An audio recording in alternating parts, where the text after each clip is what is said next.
ईद कुर्बा को अपनी अना कुर्बान करके हम अपने इख्तलाफात कैसे ख़त्म करें। ईद पर अपने गरीब रिश्तेदारों के घर जरूर जाएं। अमीर कभी आपके जनाजों में नहीं आते, गाड़ियों में बैठते हैं और जनाजे के पीछे जो है वो कब्रिस्तान तक जाते हैं। क्या फर्क पड़ता है हमें, हमारे पास कितना हुसन है, इतने लाख डॉलर है, खानी तो हमने 2 रोटियां ही हैं और मर के जाना तो हमने कब्र में ही है।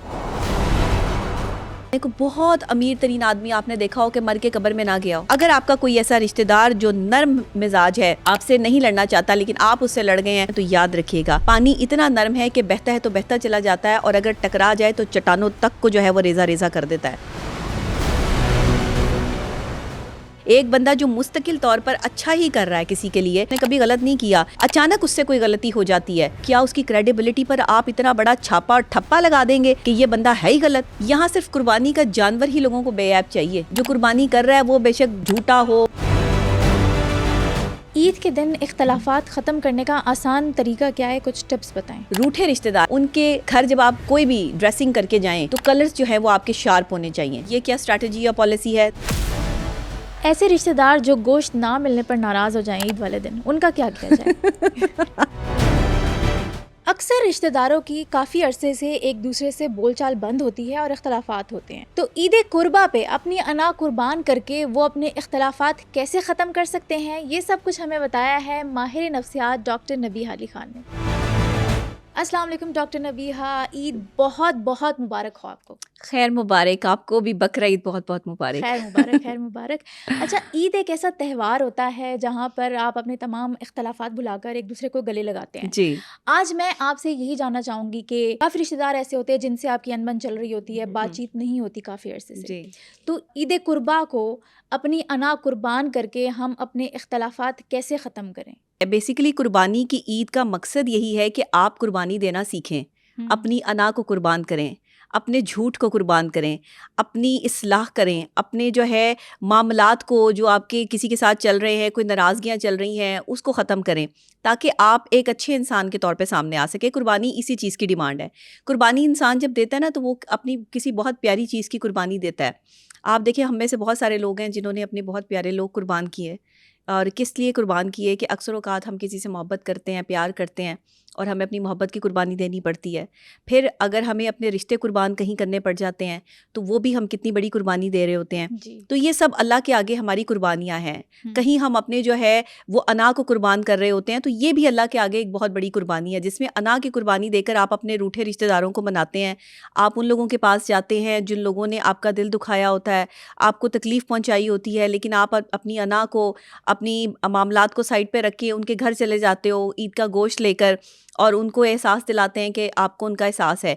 अक्सर औक़ात तो ईद पर भी लोग नहीं जाते। वो कहते हैं कि ये जो शख्स है इसने हमारा दिल दुखाया है, हमें तकलीफ़ पहुंचाई है, हमें अपने अल्फाज से, ज़ाहिर है ज़्यादा से ज़्यादा बंदा अल्फाज से ही किसी को तकलीफ़ पहुंचा सकता है। कभी कभार रिश्तेदारी में जो है वो इस तरह से होता है कि हाथापाई हो जाए या लड़ाई शिद्दत इख्तियार कर जाए, वरना तो लोग एक दूसरे को अल्फाज से ही मारते हैं। और ये अल्फाज की जंग जो है वो ख़त्म होने का नाम नहीं ले रही हमारे यहाँ, जिसकी वजह से हम एक दूसरे से दूर होते जा रहे हैं। वो कहते हैं ना कि अगर साहिबे इल्म हो तो बताओ, अगर साहिबे इल्म हो तो बताओ, दीदारे यार ना हो तो ईद होती है।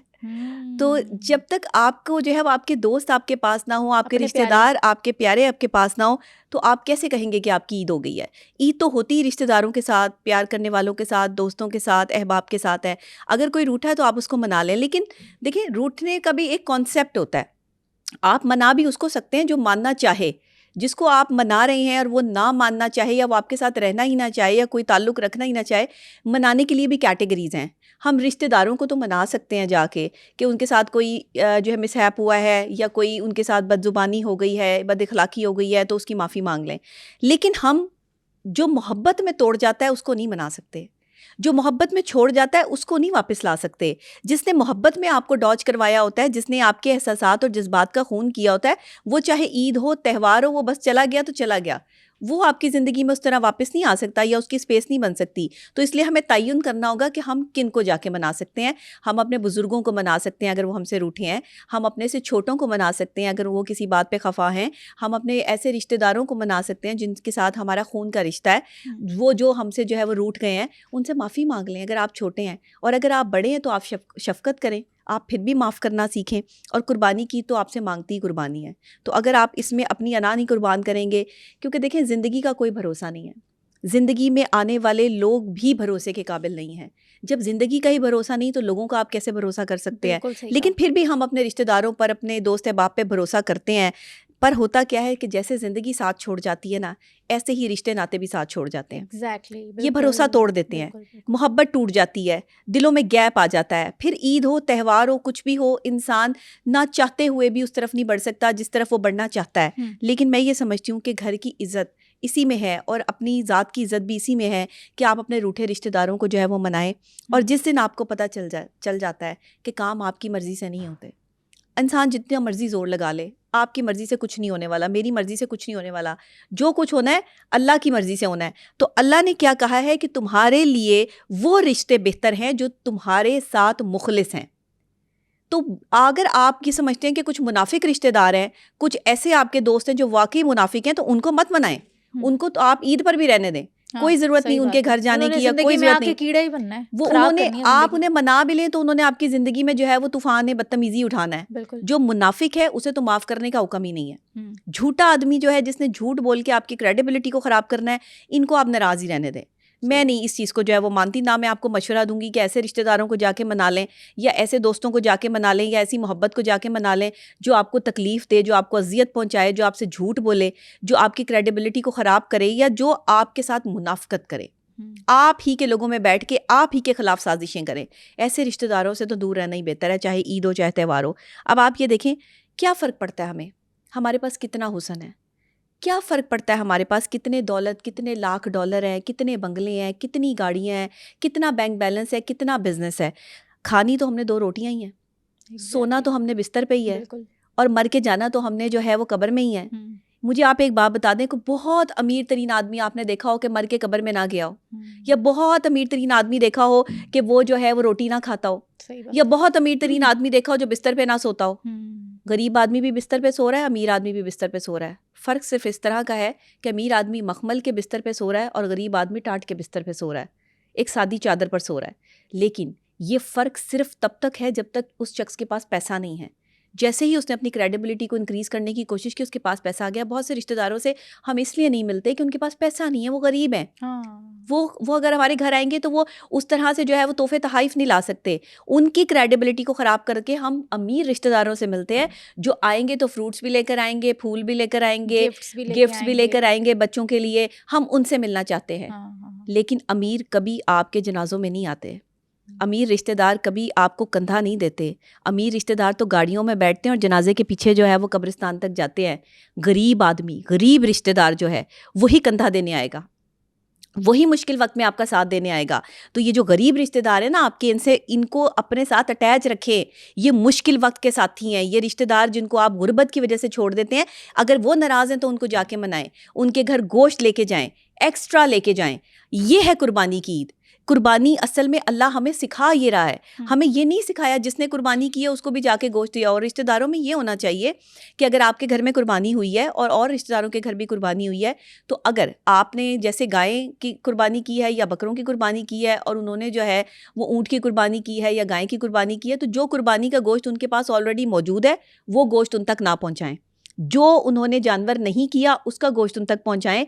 बाकी वही गोश्त इकट्ठा करके अपने उस रिश्तेदार के हक का जिसने कुर्बानी कर दी है वो किसी गरीब को दे दें, किसी मजबूर को दे दें, किसी अपने ऐसे रिश्तेदार को ढूंढ के दे दें जो इस्तात नहीं रखता कुर्बानी की, उसके घर में जो है वो जाकर दें।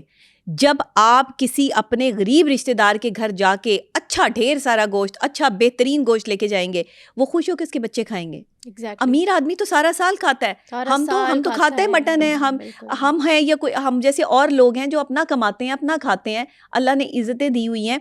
हम तो खाते हैं मटन है तो सारे साल खाते हैं। एक अगर कुर्बानी का जो है वो गोश्त हम बांट देंगे, क्या फ़र्क पड़ेगा? लोग फ्रीज़र भर लेते हैं। लोग कहते हैं कि हमारे फ्रीज़र किसी तरीके से जो है वो भर जाएं, हम जो है वो 3-3 4-4 महीने इसको रख के खाएं। ना करें।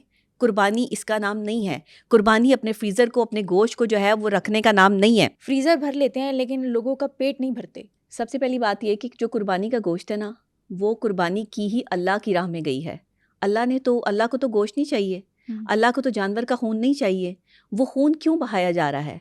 उससे आप पर आने वाली तमाम मुसीबतें, परेशानियां जो हैं वो उसके साथ जो है वो निकल जाती हैं।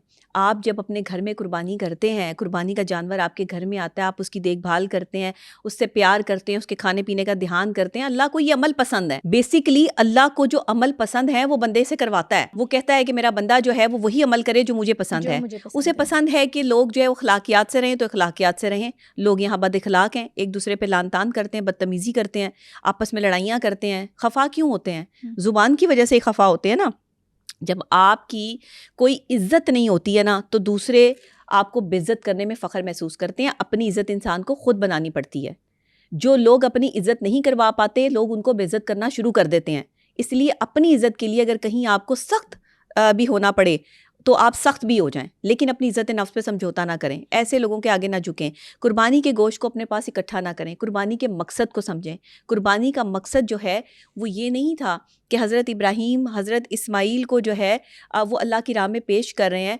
अल्लाह को ये अदा पसंद आ गई और अल्लाह ने उनकी जगह उस दुम्बे को उतार दिया, उसकी कुर्बानी जो वाजिब कर दी कि इस जानवर की कुर्बानी करो। कुर्बानी का अमल इतना पसंद आया कि अल्लाह की रज़ा के लिए अपने बेटे को कुर्बान करने लगे।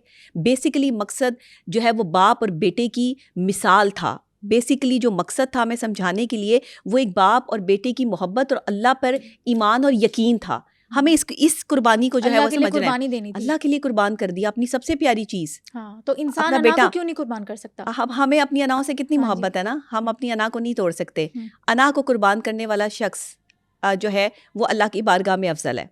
वो बंदा जो है वो उसकी क्रेडिबिलिटी पे कोई शक नहीं कर सकता। तो आपके वो रिश्तेदार जो अपनी अना संभाल कर बैठे हुए हैं, अगर आप उनकी अना तोड़ना चाहते हैं तो सबसे पहले अपनी अना तोड़ें।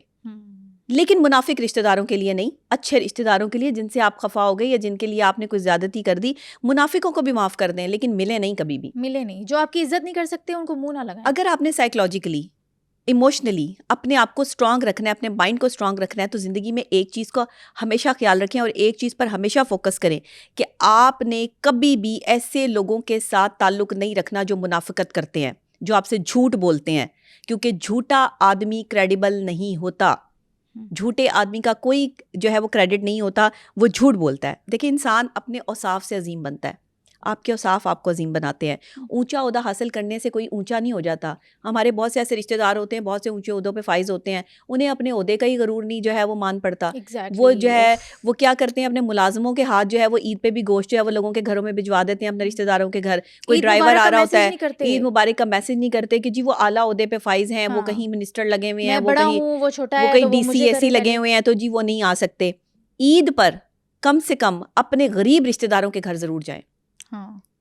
आपने कहीं नहीं जाना, आप अमीर लोगों से नहीं मिलना चाहते या आप उनके घर नहीं जाना चाहते, अब आपको पसंद नहीं है, लेकिन गरीब के घर ज़रूर जाएं और वहाँ जो है वो गोश्त लेकर जाएं जो आपने कुर्बानी की है। सबसे पहले उनका हिस्सा निकालें, जो हकदार हैं, हकदारों का हिस्सा ज़्यादा निकालें।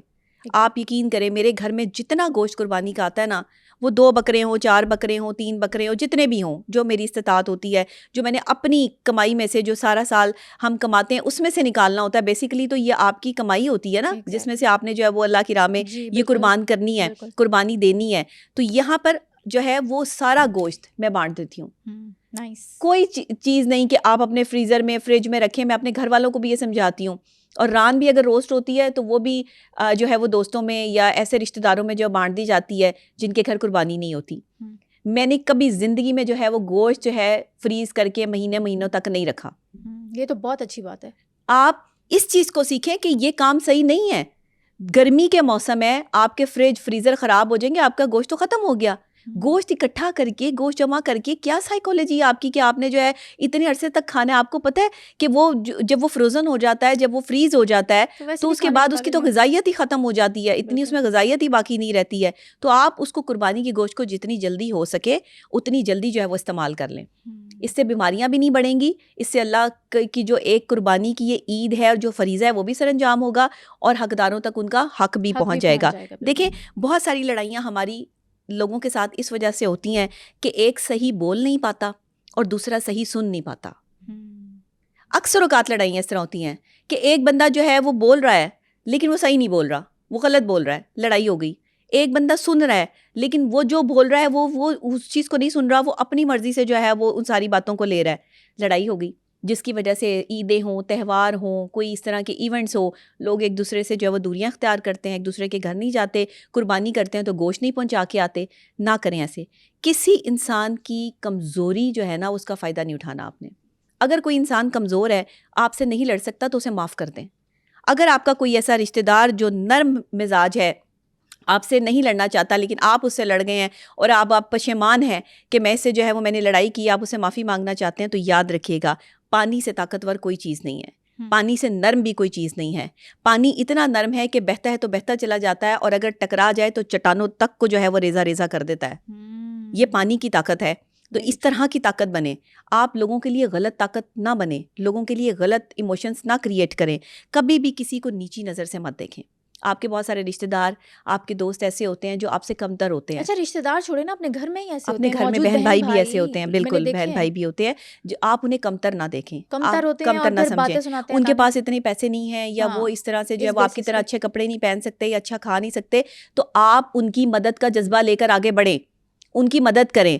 हाँ, ऐसे बहन भाई जो खुदा ना खास्ता जो है वो नशे का शिकार हैं, या किसी और तकलीफ़ या परेशानी में है, या मेंटली डिस्टर्बेंस वो क्रिएट करते हैं, तो ऐसे लोगों का तो इलाज ही मुमकिन है। ऐसे लोगों के साथ तो आप अच्छा या बुरा सलूक कुछ भी नहीं कर सकते। तो यहाँ पे जो आपकी काबिलियत है ना, वो वहाँ शो होगी जहाँ पे आप किसी पर एहसान करेंगे। और एहसान क्या होता है कि एहसान करो और जितलाओ ना। आपने एहसान किया, सिर्फ अल्लाह को पता है कि आपने इस बंदे पर एहसान किया, उस बंदे को भी ना समझ आए कि आपने उस पर एहसान किया। वो सिर्फ इस क्रेडिबिलिटी को माने कि आपने उसका साथ दिया है। लोगों पर एहसान करके जितलाने वाले मत बने। हम अक्सर यही करते हैं अपने रिश्तेदारों पर, अपने जो है वो अपने से नीचे जो लोग होते हैं, दोस्त होते हैं, बहन भाई होते हैं, उनको नीचा दिखाते हैं, उन पर एहसान करते हैं, तो उनको 100 दफ़ा जितलाते हैं, जिसकी वजह से ये ईदों पर, त्यौहारों पर वो बचते फिरते हैं। वो कहते हैं कि हमारी उस बंदे से नज़र ना मिले, हमारे भाई से या बहन से या हमारे रिश्तेदारों से जिसने हमारी तजलील की हुई है। यकीन करें कि कब फिर कोई बात ना कर दे। अपने बच्चों को जो है वो बताते हैं। मैं कहती हूँ कि 2 चीज़ें अपने अंदर पैदा कर लें, एक चुप रहना और एक माफ़ करना। 2 चीज़ें इंसान को कामयाब कर देती हैं। बहुत सारी जगहों पे हमें चुप करना पड़ता है, बहुत सारी जगहों पे हमें माफ़ करना पड़ता है। अगर आप माफ़ करने का हौसला नहीं करेंगे, आप माफ़ नहीं करेंगे, क्योंकि चुप रहने से बड़ा कोई जवाब ही नहीं है। आप किसी की बदतमीज़ी का जवाब चुप रह के दे रहे हैं, इससे बड़ी और क्या बात होगी? आपकी क्या शान होगी? ये आपकी कमज़ोरी नहीं शायद। ढीठ होते हैं ना, वो ये समझते हैं कि शायद ये हमसे डर गई है या डर गया है, इस वजह से चुप हो गई, इसके अंदर इतनी ताकत ही नहीं है, इसके पास इतनी अथॉरिटी नहीं है। अच्छा देखें, अगर हम अल्लाह के अहकाम की बात करें तो वहाँ तो माफ़ करने का हुक्म आया और खामोश रहने की बात आई है। बाकी कोई आपको क्या समझ रहा है, क्या नहीं समझ रहा, अब ये ज़ाहिर है माशरती तौर पर हमें देखना पड़ता है। बहुत सारे लोग ऐसे होते हैं कि जब तक उनके सामने बोलो ना, उन्हें समझ नहीं आती। हाँ, बिल्कुल। लेकिन ये ख़ास कैटेगरी है, ये ख़ास किस्म की कैटेगरी है। इस तरह के लोगों के साथ आप जो है वो फिर उसी तरह ट्रीट करें जैसे वो हैं, क्योंकि सब तो ऐसे नहीं होते ना। तो आप बहुत सारी जगहों पर जो है वो खामोशी इख्तियार कर लें, ज़रूरी होता है। और अगर आप नहीं कर सकते तो फिर ये आपके लिए जो मुश्किल हो जाएगी, क्योंकि माफ़ करने से बेहतर कोई इंतकाम नहीं होता। इंतकाम लेना है ना, माफ़ कर दो, और फिर कभी पलट के ना देखो उस शख्स की तरफ। जिसे माफ़ कर दो उसको फिर अपनी महफिल में मत बिठाओ। ये नहीं होता माफ़ करने का मतलब कि फिर जाके उनके जो है वो महफिलों में बैठ जाओ, फिर उनको जो है बस माफ़ कर दिया, दिल हल्का हो गया, आप डिप्रेशन और स्ट्रेस से आज़ाद हो गए। ये आपने करना है। ईद का दिन है, त्यौहार का दिन है, आप अपने किरदार को देखते हैं कि अगर आपका किरदार जो है वो दूसरे आपके रिश्तेदारों से बेहतर है, अच्छा है, तो अपने किरदार को जो है उसके चर्चे ना करें, किरदार के चर्चे ना करो, बल्कि अपने किरदार से साबित करो कि आप अच्छे हो। तो ईद पर जो है वो जैसे आप अच्छे तैयार हों, बने संवरें, साफ़ सुथरे हों, खुशबू लगाएं, कुर्बानी का फ़रीज़ा सर अंजाम दें। कुर्बानी करने के बाद जो गोश्त की डिस्ट्रीब्यूशन है, सबसे पहले अपने गरीब रिश्तेदारों का हक़ निकालें, गरीबों का हक़ निकालें, उसके बाद पड़ोसियों का निकालें, उसके बाद एंड में अपना निकालें। यहाँ लोग सबसे पहले अपना गोश्त जो है वो अलग करते हैं, अलग कर देते हैं, अपने लिए अलग कर लेते हैं कि सबसे पहले घर का रख लो, ये हमारे घर में इस्तेमाल होगा, इसके कबाब बनेंगे, इसके पाए बनेंगे, ये रिश्तेदारों को खाने खिलाएंगे। आप खिलाएं, सब कुछ करें, अच्छी बात है, एक दूसरे का साथ देना चाहिए, एक दूसरे को खिलाना चाहिए, लेकिन याद रखें ये हक सिर्फ उनका है जिनके घर कुर्बानी नहीं हुई। आपको कुर्बानी करने के लिए अल्लाह ने इसलिए पैसा दिया है, आपको इस काबिल अल्लाह ने इसलिए बनाया है कि आपने उनको गोश्त देना है जिन्होंने जो गोश्त तक नहीं पहुंच सकते, या जिनकी इस्तात नहीं है, या जिन्होंने कुर्बानी नहीं की। और सबसे पहले अपने घर से शुरू करो। अगर अपना कोई बहन भाई ऐसा है, अपना कोई रिश्तेदार ऐसा है जिसने कुर्बानी नहीं की है, तो सबसे पहले कुर्बानी का गोश्त जो है वो उनके घर में पहुंचाएं आप, क्योंकि यही अल्लाह का हुक्म भी है और यही इस कुर्बानी की ईद का मकसद भी है इसके अलावा कोई मकसद नहीं है कि आपने जो है वो अच्छे कपड़े पहन लिए, आपने अच्छा जानवर खरीद लिया, ये करोड़ रुपए का आया है, ये 2 करोड़ का आया है, ये 15 लाख का आया है, ये 20 लाख का आया है। साइज है इसका बड़ा। आपको अल्लाह ने दिया, आपने ले लिया। हाँ, शोबाजी किस चीज़ की? किस चीज की? कुर्बानी तो अल्लाह की राह में है ना। हाँ, हाँ। आपने 50 करोड़ का लिया हो, आपको अल्लाह ने दिए पैसे तो आपने ले लिया और कुर्बानी कर दी। यहाँ सिर्फ कुर्बानी का जानवर ही लोगों को बेऐब चाहिए। जो कुर्बानी कर रहा है वो बेशक झूठा हो, मकार हो, धोखेबाज हो, फ्रॉडिया हो, ज़माने भर के उसने जो है वो 2 नंबरी से पैसे कमाए हो, लेकिन क्योंकि उसने कुर्बानी कर दी तो वो सच्चा और साफ़ हो गया। अल्लाह की नज़र में कौन सच्चा और साफ़ है हम नहीं फैसला कर सकते, और ना हम किसी पर जो है वो इल्ज़ाम लगा सकते हैं कि इसका कैसा पैसा है और इसने कैसी कुर्बानी की है। कुर्बानी के लिए हक हलाल के पैसे की ज़रूरत होती है, और हक हलाल से कमाई हुई ही पैसे की जो है वो अल्लाह की बारगाह में भी कुर्बानी होती है। लेकिन ये नीयतों की बात है, अल्लाह किसकी कुर्बानी कबूल कर ले। हाँ, अक्सर औक़ात ऐसे लोग होते हैं जो बहुत बुरे काम करते हैं, लेकिन जब कुर्बानी करते हैं तो सारा गोश्त कुर्बानी का जो है वो गरीबों में बांट देते हैं, कुछ अपने पास नहीं रखते। अल्लाह उनकी इस अदा को भी कबूल कर लेता है। बुरा आदमी जो है वो कब बनता है? जब वो बुराई को अडॉप्ट करता है। हाँ। बुराई गलत होती है, बुरा आदमी गलत नहीं है, उसकी बुराई गलत है, तो उसकी बुराई को बुराई समझो, उस आदमी को गलत नहीं समझो। अगर वो कोई बदमाश है, वो कोई धौंस और धमकी वाला है, वो कुछ है, तो पता नहीं हालात ने उसको इस नौबत तक कैसे पहुंचा दिया। कौन सी ऐसी चीज़ें थी उसकी ज़िंदगी में जिससे वो गलत रास्ते पर लग गया। बुराई से नफ़रत करें, बुरे आदमी से नफ़रत ना करें। मैं हमेशा कहती हूँ हम बुरे आदमी से नफ़रत करते हैं, बुराई वैसी की वैसी रहती है, माशरे में वैसे की वैसी जो है वो बुराई जो है वो पनपती रहती है। ये सब अब देखें, फ़िक्र में रहोगे तो खुद जलोगे, फ़िक्र में रहोगे तो खुद जलोगे, बेफ़िक्र रहोगे तो दुनिया जलेगी। हाँ, क्या बात है।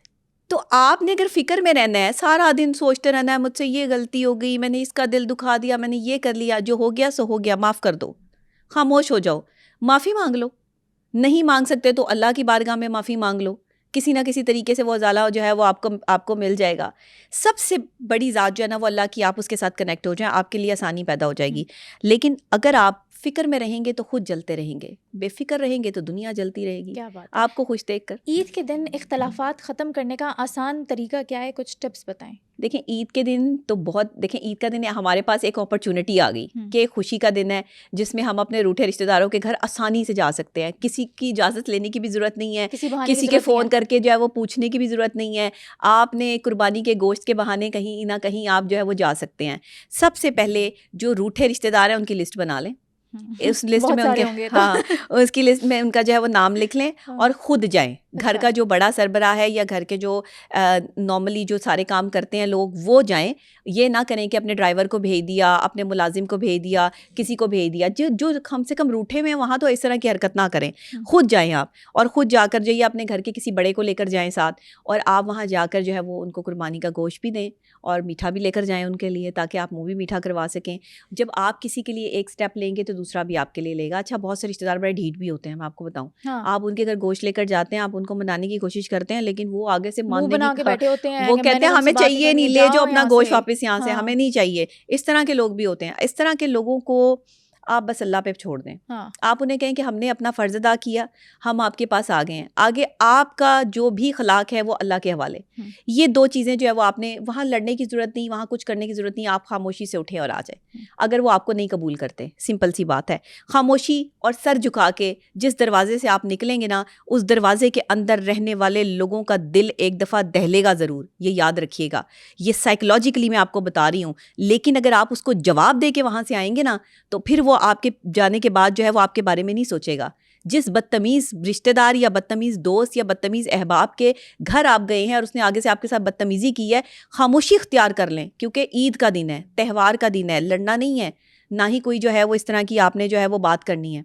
बस आपने क्या करना है कि सिंपली आपने पूरे यकीन के साथ अपने सर को झुका के, अपनी नज़रों को नीचा करके, गोश्त का शॉपिंग बैग वहीं छोड़ के आपने आ जाना है। और अगर वो फिर भी आपका गोश्त लेने से इनकार कर दें, तो फिर आप वो गोश्त का शॉपिंग बैग जो है वो किसी गरीब को दे दें। आपकी कुर्बानी, आपका इखलाक और आपकी नीयत आपके साथ थी। अब उस बंदे ने जो किया वो अल्लाह की बारगाह में लिखा गया है। आपने अपना फ़र्ज़ अदा कर दिया। आपके जिस रिश्तेदार ने आपके साथ बदतमीज़ी की और आपको तकलीफ़ दी, वो फिर अपना देनदार खुद है, वो अल्लाह के आगे जवाबदेह खुद है। तो इसलिए ये 2-3 चीज़ें लाजमी याद रखें। और एक ख़ास बात ये कि जब भी आप अपने रूठे रिश्तेदारों के घर जो है वो ईद त्यौहार पर जो है वो जाएँ, तो कोशिश करें कि आप उन्हें बताएं ना कि आप उनकी तरफ आ रहे हैं, क्योंकि अगर आप बताएंगे, पहले से फ़ोन करेंगे, उनसे रिलेटेड कोई ऐसा शख्स जिसकी आपके साथ कोई सलाम दुआ हो या उनके बारे में आपको कोई इन्फॉर्मेशन दे सकता हो कि वो घर पर मौजूद है या नहीं, उनसे आप इन्फॉर्मेशन ज़रूर लें, लेकिन ख़ुद से उनको कॉल ना करें। हम क्या करते हैं कि रूठे रिश्तेदारों को पहले कॉल करते हैं, आप उन्हें सरप्राइज़ दे सकते हैं। सरप्राइजिंग सिचुएशन में कोई भी कुछ नहीं कर सकता, यकदम आप पर कोई भी हमला नहीं करेगा, आपको घर के अंदर ही बिठाएंगे। लेकिन अगर आप फ़ोन करके जाएंगे तो उन्हें पता होगा कि ये बंदा पहले से जो है वो आ रहा है या वो उस घर से आ रहे हैं, तो वो इनकार भी कर सकते हैं या वो आपसे बहाना भी कर सकते हैं कि हम कहीं जा रहे हैं। तो ऐसा ना करें। आपने जो ये 2-3 चीज़ें हैं इनको ज़रूर अपने जहन में रखना है कि जब आप किसी भी रिश्ते, ये साइकोलॉजिकली आप ट्रीटमेंट दे रहे हैं अगले बंदे को। और तीसरी चौथी ख़ास बात जो आप ईद वाले दिन ख़ास तौर पे करें कि जो भी आपके रूठे रिश्तेदार हैं ना, उनके घर जब आप कोई भी ड्रेसिंग करके जाएं तो कलर्स जो है वो आपके शार्प होने चाहिए। अच्छा, इससे ब्लैक और रेड कलर से अवॉइड करें। अच्छा, अब ये क्या है, ये क्या स्ट्रैटेजी या पॉलिसी है? देखें, जब भी कोई शख्स आपसे नाराज़ होता है, उसकी बैड एनर्जीज जो है वो आप पर इफ़ेक्ट करती हैं। वो बैड एनर्जीज़ के साथ जब आपकी तरफ देखता है या उसकी सोच जो है वो बैड एनर्जीज़ के साथ डेवलप होती है, आपने जिस रंग के कपड़े पहने होते हैं वो उसको ऑब्जर्व करने की सलाहियत रखते हैं। हल्के नीले रंग, पीला रंग और पिंक कलर जो होता है, यानी बेबी पिंक कलर, और इस तरह के जो कलर्स हैं, जो लाइट कलर्स हैं, जो स्मूथ कलर्स हैं, इसमें क्या होता है कि बैड एनर्जीज जो हैं वो इनके साथ टकराकर जो है वो वापस मूव करती हैं, आप पर इसके असरअंदाज जो है वो नहीं होती हैं। आपके कलर्स बहुत इंपॉर्टेंट चीज़ हैं। 7 रेनबो कलर्स क्यों बनाए अल्लाह ने? कायनात के इन रंगों का कोई मकसद है, और इस मकसद यही है कि ये बैड एनर्जीज़ और गुड एनर्जीज़ को जो है वो ऑब्जर्व करने की सलाहियत रखते हैं। काला रंग जब आप किसी भी जो है वो ईद त्यौहार पर पहनकर किसी के भी पास जो है वो जाते हैं तो वो इम्पैक्ट नहीं आता। आप इसकी बरक्स जब कोई अच्छा वाइट कलर पहन लें, स्काइप कलर पहन लें, गर्मियों के कलर्स डिफरेंट होते हैं और मैं समझती हूँ कि गर्मियों के कलर्स जो है वो आंखों को इफेक्ट करते हैं। जब भी आपने कोई अच्छा जोड़ा पहना हो तो आपके रिश्तेदार तारीफ करते हैं ना कि आज आपने बहुत अच्छा कलर पहना है, बहुत अच्छी लग रही हैं, बहुत अच्छे निखरा हुआ कलर पहना है, बहुत अच्छी जो है वो आपकी ड्रेसिंग है। वो क्या होता है, वो कलर बेसिकली आंखों को और दिमाग को अट्रैक्ट कर रहा होता है। वो कलर कॉम्बिनेशन बहुत ज़रूरी होता है। तो इसलिए इन चीज़ों का जो है वो ध्यान रखें। रिश्ते ख़त्म होने से पहले जो है वो रिश्तों को संभाल लें। रिश्ते ख़त्म करना बड़ा आसान काम है, रिश्ते जोड़ के रखना वो जो है वो बड़ा मुश्किल काम है, इसको निभाना पड़ता है बेसिकली। तो इन चीज़ों का ज़रा ध्यान रखें। बाकी आप तोहफ़े तहाइफ लेके जाएं अपने जो है वो रिश्तेदारों के घर, रूठे रिश्तेदारों को मनाने के लिए। इसके अलावा कोई स्ट्रैटेजी या पॉलिसी नहीं है। जिसने मानना है वो आपके एक अमल से भी मान जाएगा, जिसने नहीं मानना वो आपके 100 जो है माफ़ियाँ मांगने से भी नहीं मानेगा। एग्जैक्टली। तो ये तो डिपेंड करता है दूसरे शख्स पर कि दूसरा शख्स आपकी कितनी इज्जत करता है या उसके दिल में आपकी कदर कितनी है। कुछ लोग मान जाते हैं, कुछ लोग ज़िंदगी भर नहीं मानते। देखिए, फासले ईगो से ही होते हैं ना। जब आप अपनी अना पर काम कर रहे होते हो, अना के साथ चल रहे होते हो, तो रिश्ते दूर होते चले जाते हैं। अना वाले के साथ कौन चलना चाहता है? अना वाला बंदा तो जो है वो अल्लाह को पसंद नहीं है। अना किस चीज़ की अकड़, मिट्टी से बना हुआ इंसान है, अकड़ किस चीज़ की है, तकब्बुर किस चीज़ का है? अल्लाह ने कोई मुकाम दे दिया तो ये तो अल्लाह की शान है, इसमें आपका तो कोई मामला नहीं है। आप इतने ही जो है वो सुपीरियर थे या इतने ही सुपर पावर थे तो पहले क्यों नहीं बन गए? ये अल्लाह का फजल और करम किसी वक्त में जाके इंसान पर होता है। तो इंसान को ये समझना चाहिए कि अगर अल्लाह ने आपको कोई इज्जत दे दी है और अल्लाह ने आपको कोई मुकाम दे दिया है तो आप इस मुकाम को समझें और इस मुकाम के साथ जो है वो ज़िंदगी बसर करें। ईद कुर्बा पे एक ऐसा इंसान जो कि कुर्बानी का जानवर नहीं खरीद सकता, तो वो क्या कम अफजल होता है? या उसके पास इतना पैसा नहीं है या वो उसकी इतनी इनकम नहीं है। ये साहिब इस्तिताअत लोगों पे कुर्बानी फ़र्ज़ है। हर किसी पर जो है वो इस तरह से नहीं है कि हर बंदा जो है वो कहीं से भी उधार पकड़ के या कुछ भी करके जो है वो कुर्बानी करे। नहीं, जो लोग अपना साहिब इस्तिताअत हैं, जिनके पास पैसा है, वो कुर्बानी करें। कुर्बानी एक फ़र्ज़ है, फ़रीज़ा है। ये कुर्बानी है ही ऐसे लोगों के लिए कि जो कुर्बानी नहीं कर सकते तो उनके घर वो जो कुर्बानी कर सकते हैं वो गोश्त पहुँचाएँ। तो जो नहीं कर सकता वो अपने आप को कमतर ना समझे। अल्लाह उसको नेक्स्ट साल जो मौका देगा, अगले साल मौका देगा, वो अपनी जो है वो काबिलियत बढ़ाए, अपने मामलात बढ़ाए, अपनी चीज़ें बढ़ाए। तो मैं अब यहाँ पर मतलब मुझे हमेशा से जो है वो ऐसा लगता है कि हम अपने उन रिश्तेदारों के साथ बहुत ज़्यादती करते हैं जो कुर्बानी नहीं कर सकते। ये ज़्यादती नहीं होनी चाहिए, ये अज़ियत जो है ना वो नहीं होनी चाहिए। आप अपने ऐसे रिश्तेदार जो कुर्बानी नहीं करते हैं, एक तो उनको ताने ना दें या ये ना करें अच्छा इसने कुर्बानी नहीं की, इसने कभी अपना जो है वो कमाने की कोशिश नहीं की, या कमा लेता तो आज कुर्बानी कर लेता। भाई आपका क्या मसला है? उसका और अल्लाह का मसला है। वो उसके पास नहीं है था पैसा, नहीं निकल पाया, उसकी लाइबिलिटीज़ ज़्यादा थी, उसके खराजात ज़्यादा थे, वो नहीं कर पाया। या अक्सर लोग ऐसा भी होता है पिछले साल कुर्बानी की थी, इस साल नहीं कर पाए, या अगले साल नहीं कर पाए, या जो भी हुआ या नहीं कर पाएंगे, तो वो क्या है, वो हर बंदा अपने बजट को देख के चलता है। मैं आपको सीधा सा सच्चा हल बता देती हूँ, सभी कुर्बानी कर लेंगे, बहुत आसान काम है। आप जो कमाते हैं पूरा साल, उसमें से आप कम से कम रोज़ाना के या वैसे आप कोई 100-200 अलग से जो है वो जमा करते रहें। आप जो कमाते हैं डेली का, आप 200-500 जो भी आपके पास एक्स्ट्रा निकलता रहता है, वो आप एक बॉक्स में जो है वो इकट्ठे करते रहें। मैं अक्सर औकात ऐसा करती हूँ कि जो है वो कुर्बानी के लिए अपना जो भी कमाई आती है उसका 1% जो है वो मैंने तय किया हुआ है, वो उस बॉक्स में जो है वो जाता रहता है। और एंड टू एंड जब कुर्बानी का वो बॉक्स खुलता है, कुर्बानी की ईद पर, चांद रात पर या उससे पहले जब बकरे लेने होते हैं, तो उसमें से 5 लाख निकले, 2 लाख निकले, 10 लाख निकले, जितना भी निकले, जो भी मतलब मेरे पास एक्स्ट्रा पैसे होते हैं वो बॉक्स में जा रहे होते हैं वो चीज़ें। अब वो उसमें से जितने भी लाख निकल रहे हैं, वो चाहे 2 लाख निकले, 1 लाख निकले, वट एवर जितने भी हाँ हैं, जी, जितने भी डिपेंड ऑन कि वो क्या है, हमें नहीं पता होता, वो जमा हो रहे होते हैं। उसके बाद वो जो है वो कुर्बानी के लिए वो पैसा मुख्तस हो गया। आपकी सारा साल की कमाई में से थोड़ा थोड़ा थोड़ा थोड़ा इकट्ठा करके आपने जब एक बकरा लिया तो कितनी मेहनत की आपने, अल्लाह के हाँ इस कुर्बानी की कितनी अहमियत होगी, बहुत अफजल कि कुर्बानी होगी। अगर चले कोई गरीब भी है, मैं बहुत अमीर नहीं हूँ, लेकिन मैं जो कमाती हूँ अपनी कमाई में से जो है वो थोड़ा थोड़ा जो है वो हर चीज़ के लिए मैंने जो है वो इकट्ठा किया होता है, तो मेरी तरह आप भी कर सकते हैं। और उस दिन आप पे बोझ भी नहीं होगा ना, बोझ भी नहीं होगा, और अल्लाह आपकी इस कुर्बानी को कबूल भी करेंगे। Exactly. देखिए मसला ये नहीं होता कि एक औरत इतनी इंडिपेंडेंट है कि वो कुर्बानी कर सकती है या नहीं, या एक मर्द इतना इंडिपेंडेंट है कि वो कुर्बानी कर सकता है या नहीं। कुर्बानी एक जज्बे का नाम है, कुर्बानी यकीन का नाम है, कुर्बानी अदा करने का नाम है, फरीज़ा है जो आपने अदा करना है। अल्लाह ने आपको इस्तिताअत दी है, आप कुर्बानी दें। कुर्बानी का गोश्त आपके अपने खाने के लिए कम और लोगों के खाने के लिए कि जो डिज़र्व करते हैं, जिन तक आपने ये पहुंचाना है, उनके लिए ज़्यादा अहम है। तो इस चीज़ का जो है वो ख्याल करें, और गरीब रिश्तेदार को कभी भी इस चीज़ के ताने या मामलात ना दें, बल्कि उनसे पूछें कि उनको क्या चाहिए। लोग अक्सर कलेजी की भी डिमांड करते हैं, पायों की डिमांड करते हैं, रान की डिमांड करते हैं। तो जो आपसे अगर कोई डिमांड कर देना तो वो पूरी करें। हाँ जी। वो चाहे आपको कुर्बानी अल्लाह के लिए है। चाहे वो आपको अपने किसी दोस्त को फ़ोन करके कहना पड़े कि भाई रान की है तो अगर फ्री है तो एक रान भेज दो, मुझे किसी को देनी है। तो मैं अक्सर ऐसे भी करती हूँ, क्योंकि इतना तो नहीं पकड़े होते, तो बहुत सारे लोग ऐसे होते हैं जो अपनी चाहत का इजहार करते हैं, प्यार का इजहार करते हैं कि हमें रान चाहिए या कुछ ऐसा चाहिए, तो फिर मैं वहाँ तक जो है वो कोशिश करती हूँ कि पहुँचा दूँ। लेकिन वो बहुत करीब के रिश्तेदारों की बात कर रही हूँ, सबकी बात नहीं कर रही। अच्छा, ऐसे रिश्तेदार जो गोश्त ना मिलने पर नाराज़ हो जाएं ईद वाले दिन, उनका क्या किया जाए? उनको ना जिसमें कुर्बानी हो रही हो ना उनको वही बिठा ले कि जो पसंद आ रहा है ले जाओ। हाँ, जो पसंद आ रहा है उनको दे दे, उनको खाल दे दे। फिर तो ज़्यादा नाराज़ हो हाँ, फिर ज़्यादा नाराज़ हो जाएंगे। देखिए, जो इस बात पर नाराज़ हो रहा है कि गोश्त कम लेकर आए हो या गोश्त में हड्डियाँ ज़्यादा हैं, बोटियाँ कम है, ऐसे भी रिश्तेदार हैं जो इस चक्कर में भी नाराज़ हो जाते हैं कि जी गोश्त अच्छा नहीं आया। तो भाई वो रिश्तेदार जिनका आपको पहले ही माइंड का पता है कि ये बातें करेंगे या चीज़ें करेंगे, उनके घर अच्छी चीज़ पहुंचा दें। ये हमें भी तो सोचना चाहिए ना, हम भी तो चुन के उनके हड्डियाँ भिजवा रहे होते हैं, तो वो फिर गुस्सा तो करेंगे कि ये क्या भिजवाया है। तो इस वजह से या तो उनको कुर्बानी के टाइम उधर ही बिठा लें बुला के कि भाई देख लो अच्छा गोश्त जो है वो तुम्हें कौन सा चाहिए, या फिर आप उनके घर थोड़ा अच्छा गोश्त जो है वो भिजवाएं ताकि उनको आपसे कोई शिकायत ना हो। शिकायत का मौका किसी को भी ना दें। हाँ, यही इसका हल है और कोई हल नहीं है। अच्छा, महंगा और बड़े साइज़ का जानवर लोग इसलिए लेते हैं कि अल्लाह को इम्प्रेस कर सके या फिर लोगों को? अल्लाह ने कहाँ बड़े जानवर या छोटे जानवर या इस तरह की चीज़ों से इम्प्रेस होना है। अल्लाह ने तो इंसान को खुद बनाया है, और अल्लाह इंसान की सिर्फ ये सब चीज़ें जो है वो देखता है कि इंसान किस हद तक जो है वो देख रहा है कि वो इंसान किस हद तक गिर रहा है, और इंसान शोबाजी में किस हद तक आगे निकल चुका है।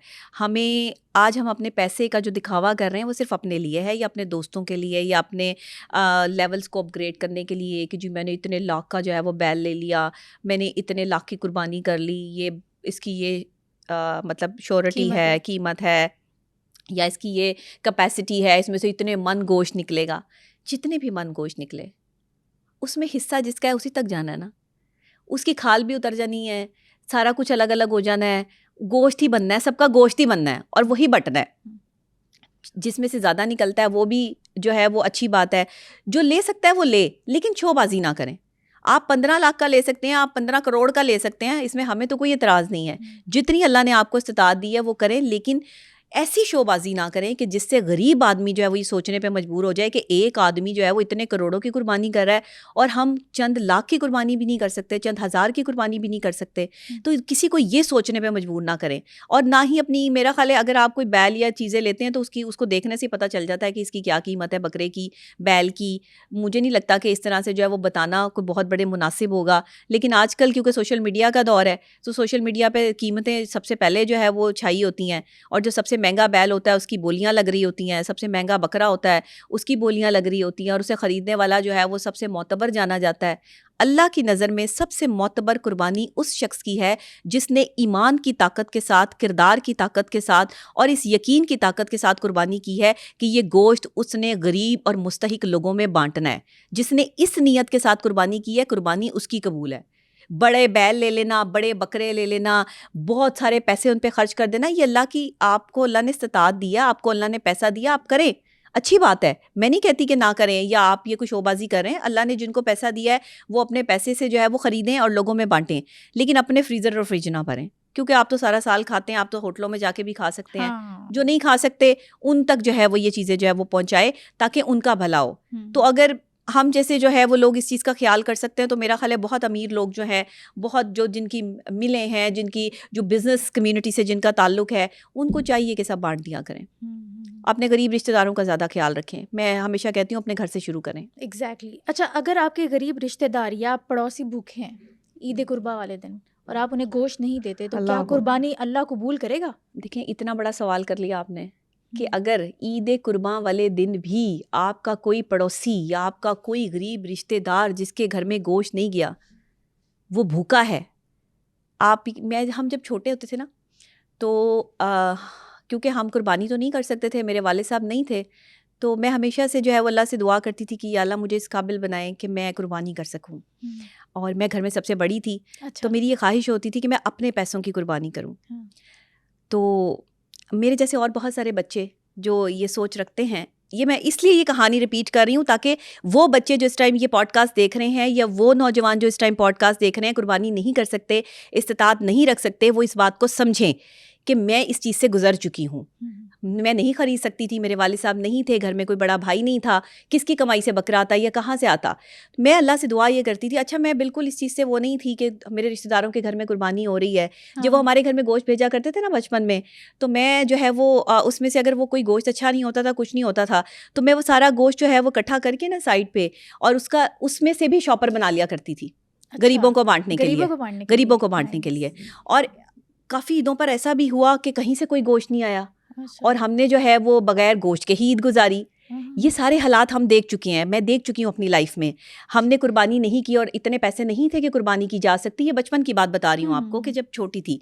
उसके बाद जो है वो बहन भाई जो है वो दूसरों का बकरा देखते थे साइड पे, वो छोटे थे तो वो देखते थे तो वो कहते थे कि भाई बकरा हमने खिलाना है, ये करना है, वो करना है। अब मैं आज तक, मुझे अपने बहुत से रिश्तेदारों से बड़ी शिकायत है, क्योंकि जब बच्चे यतीम होते हैं ना, जब आप यतीमों के सर पे हाथ ना रख सकें, तो जब वो कुछ बन जाए ना तो आपका फिर उनके मामले में जो है वो आना नहीं बनता और ना ही उनका आपसे जो है वो मिलना बनता है। जिसने आपका दिल दुखाया हो ना, जिन्होंने आपको उस वक्त में जो है वो टॉर्चर दिया हो, जिस वक्त में आपके साथ कोई नहीं खड़ा था और आप अकेले थे और अल्लाह की ज़ात आपके साथ खड़ी थी, ये चीज़ें जो है ना वो बस माफ़ कर दें आप उनको, लेकिन उन्हें अपनी ज़िंदगी से निकाल दें। मैं हमेशा क्या कहती हूँ कि अपने ही अजियत देते हैं, बाहर वाले अजियत नहीं देते। बाकी में हमारे रिश्तेदार बहुत अच्छे भी हैं, लोगों ने बड़ा जो है वो साथ भी दिया, लेकिन मेरी वालदा वाहिद बंदी थी जिन्होंने अकेले बच्चों को पाला, और वो जो है वो हमेशा कहती थी हम कुर्बानी करेंगे, इंशाल्लाह हम कुर्बानी करेंगे। और मैंने पहली कुर्बानी कब की कि जब मैं जो है वो 2012 में, अच्छा 2012 में जब मेरी पहली जॉब लगी। क्या बात।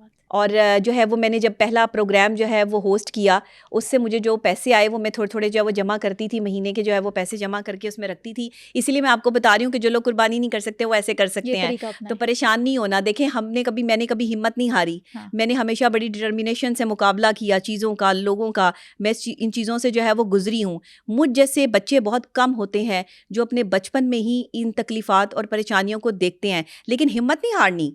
आपने ऐसा ही बनना है जैसे एक डॉक्टर नबीहा अली ख़ान है, जितनी डिटर्मिनेंट है। अगर आपने हिम्मत हार दी तो फिर आपने ये सोचा हम तो गरीब हैं, हमारे पास तो पैसे नहीं, हम तो कुर्बानी नहीं कर सकते, तो नहीं कर सकते तो एक दिन कर लेंगे, हाँ, कोई बात नहीं। इंशाल्लाह इस आप उम्मीद जो है से। आपने कोई नहीं, आपको किसी घर से गोश्त आ रहा है तो आप मोस्ट वेलकम, एक्सेप्ट करें, कोई टेंशन नहीं। अगर आपने कुर्बानी नहीं की है तो आपने इसको अपनी कोई कमज़ोरी नहीं समझना।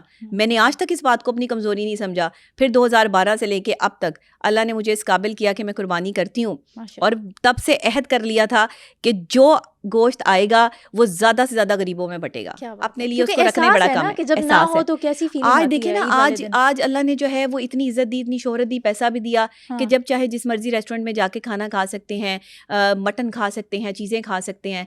तो जो नहीं खा सकते उनका क्या? उनका क्या? तो फिर इस वजह से जो है वो उनका सोचना ज़रूरी है। कभी ये वक्त मुझ पर भी था, तो नहीं खा सकते थे, उस वक्त क्या था, लेकिन फिर भी मेरी वालदा ने बड़ी मेहनत करके हमें हर चीज़ खिलाई पिलाई, माशाल्लाह, अच्छे माशाल्लाह। कपड़े पहनाए।